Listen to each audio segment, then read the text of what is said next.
What is going on, you lovely, lovely people?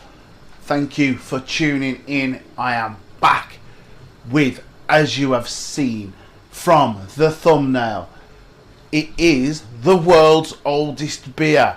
So let us get into it. So since I've been doing my brewing escapades, I've been researching different beer styles and different beer types, and what I thought one day was, I wonder, what is the oldest beer ever invented?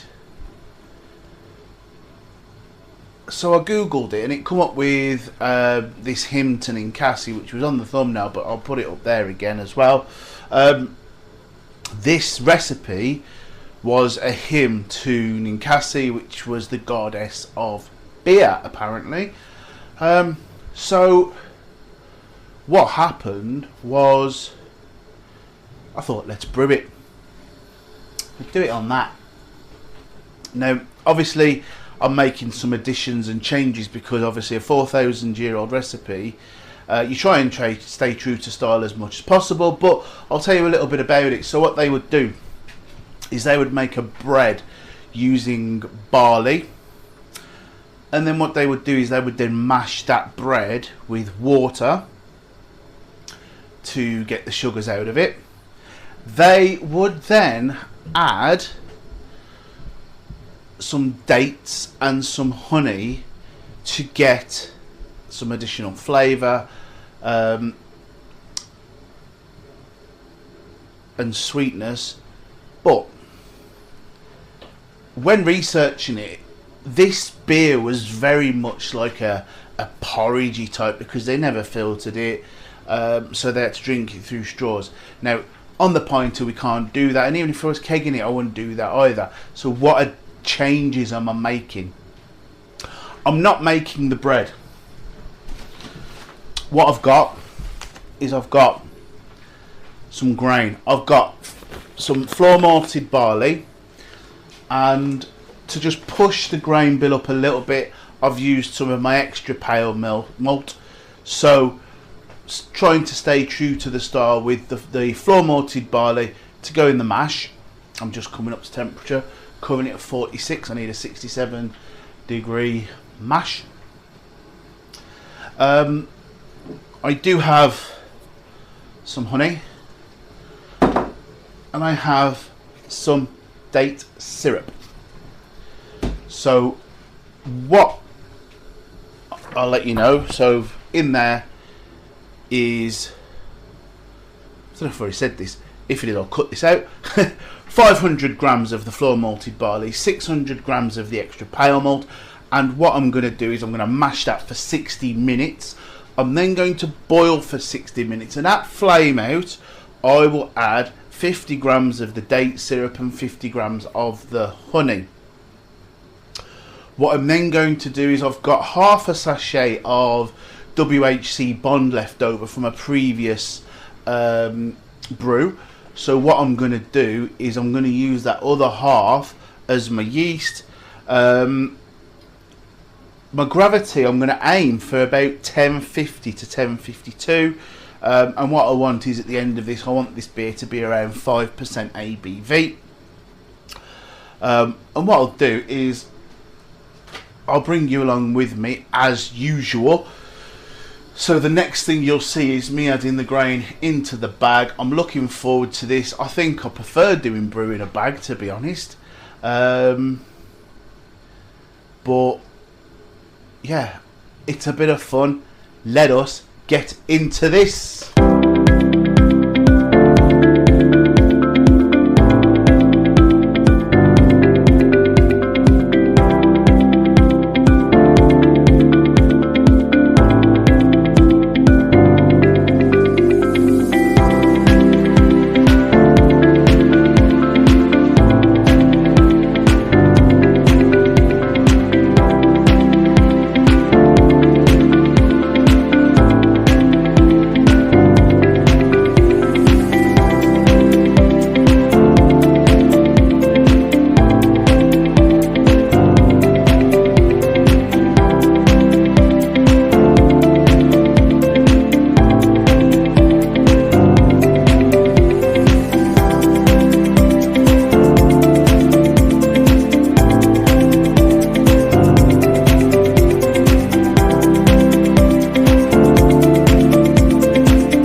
I'm back. Bit of an update. End of brew day. The brew went really, really well. I was so at home back on the stovetop, to be perfectly honest with you. Really enjoyed it, and that's what I wanted, to get a bit of fun with this project. So it's been a couple of hours since I brewed. I did not get any footage of me putting the yeast in or putting the grain, no, putting the wort into the pinter and shaking it up. So I do apologise about that. I normally like to get that, but the past 2 brews now, I've totally forgot to do it. Need to start getting better. However, how did I end up? I ended up with 5 litres of wort in the pinter. I got it right up to that line, where the white turns, where that line is in the pinter. I'll put a picture up there if you don't know.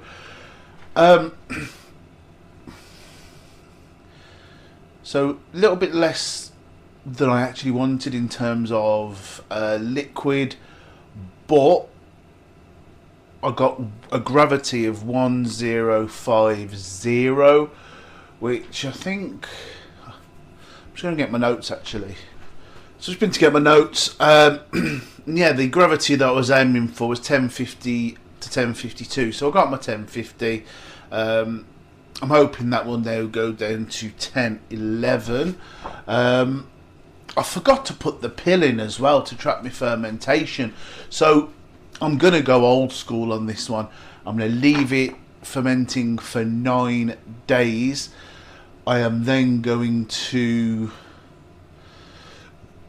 cold crash for 2, and I'm going to condition maybe for 2 weeks. I'm going to try it after 1 and see how that comes about. Now, the liquid itself was very light in colour. I wish I'd have took a picture. It was very, very light in colour. So I'm thinking we're going to have a really, really light beer on our hands here. There's not going to be any haze to it. It's going to be stupidly straw-like. Really should be clear. I'm hoping I can taste the floral bits that the honey's going to bring, and maybe a bit of the date. I'm hoping I can taste that, but we'll see.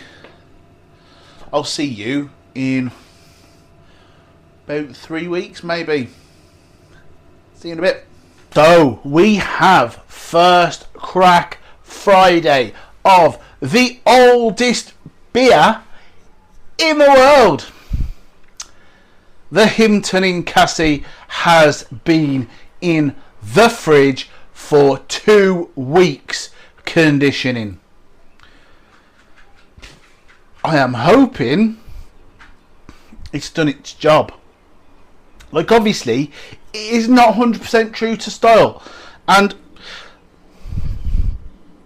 I was talking to Mr. B, and I was thinking of even getting, one of the little fermentation buckets and actually doing it true to style. But what you'd get a glass full of porridgey type mixture with the bread and everything in it, because you didn't filter it.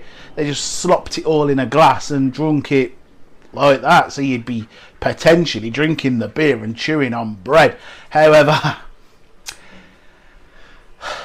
I'm going to go and pour it, and then I'm going to come back and we'll have a chat and see what this beer's like. See you very shortly.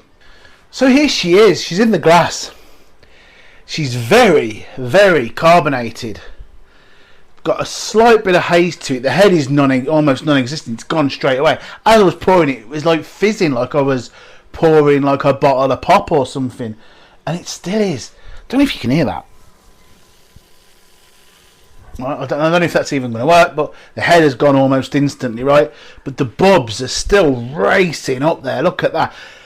This actually finished off at 10:10, which means this is 5%.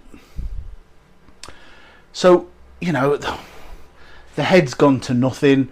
Probably because, you know, I didn't put no malts in, and with the other the dates and the honey to bring the sugar up, probably make it a very thin, and I thought it would be, but it's 5%, and I love honey, so, you know, let's have a sniff. Will I get the honey notes?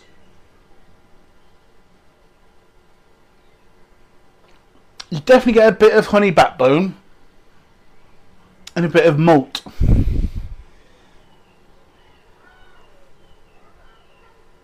So it's not so bad. So let's just have a taste of it and see where we go, people. Cheers. I'm hoping I'll get the dates as well, but I can feel this being quite sweet.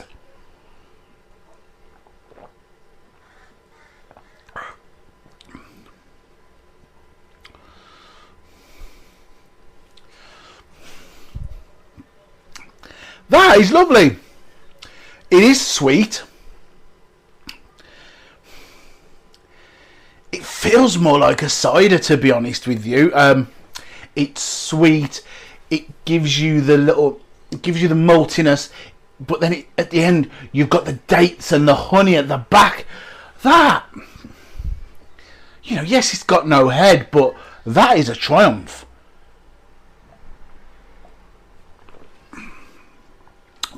The goddess of beer knew what she was doing. That is a brilliant drop. I'm impressed with that. The oldest beer done in the world, as Jeremy Clarkson would say. What am I going to do next?